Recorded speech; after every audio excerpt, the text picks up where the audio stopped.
गावात धुमाकूळ घातलेल्या बिबट्याला पिंजऱ्यात जेरबंद केलं।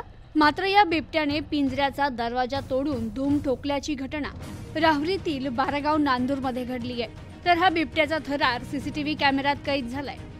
राहुरी शहरापासून हाकेच्या अंतरावर असलेल्या बारागाव नांदूर येथील सचिन म्हसे यांच्या शेतात 5 बिबट्यांचा वावर आढळून आला होता। त्यानंतर संबंधित बिबट्यांबाबत म्हसे यांनी वनविभागाला कळवलं असता वनविभागाने संबंधित ठिकाणी पाहणी करत म्हसे यांच्या शेतवस्तीवर एक पिंजरा लावला। मात्र पिंजरा बसवल्यानंतर 1 महिन्यात या पिंजऱ्यामध्ये बिबट्या अडकला नाही।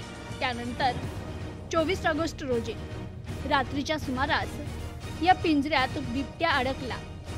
बिबट्या अडकल्यानंतर त्याच्या आवाजाने दुसरा बिबट्या देखील त्या ठिकाणी येऊन पिंजऱ्यासभोवताली फिरताना सीसीटीव्ही कॅमेऱ्यात कैद झालाय। अडकलेल्या बिबट्याने बाहेर येण्यासाठी पिंजऱ्याच्या दरवाजाला धडका मारून वन विभागाच्या कुचकामी ठरलेल्या पिंजऱ्याचा दरवाजा तोडला आणि या बिबट्यानं त्यातून धूम ठोकली। हा सर्व थरार सीसीटीव्ही मध्ये कैद झालाय।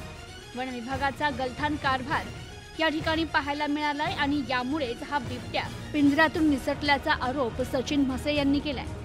सचिन म्हसे यांच्या शेतवस्तीच्या आसपास बिबटे असल्याचं सीसीटीव्हीत कैद झालंय। त्यामुळे वनविभागाने चांगल्या स्थितीतील पिंजरे या ठिकाणी लावून बिबट्यांचा बंदोबस्त करण्याची मागणी सचिन म्हसे यांनी केली आहे। वनविभागाने बिबट्यांना जेरबंद करण्यासाठी नवीन आधुनिक पद्धतीचे पिंजरे खरेदी करावे, जेणेकरून पिंजऱ्यात अडकलेल्या बिबट्या पुन्हा पिंजऱ्याच्या बाहेर येणार नाही। राहुरी शहरापासून जवळच बिबट्यांचा वावर असल्याने कालांतराने शहरात देखील या बिबट्यांचा उपद्रव होऊ शकतो असं नागरिकांनी सांगितलंय।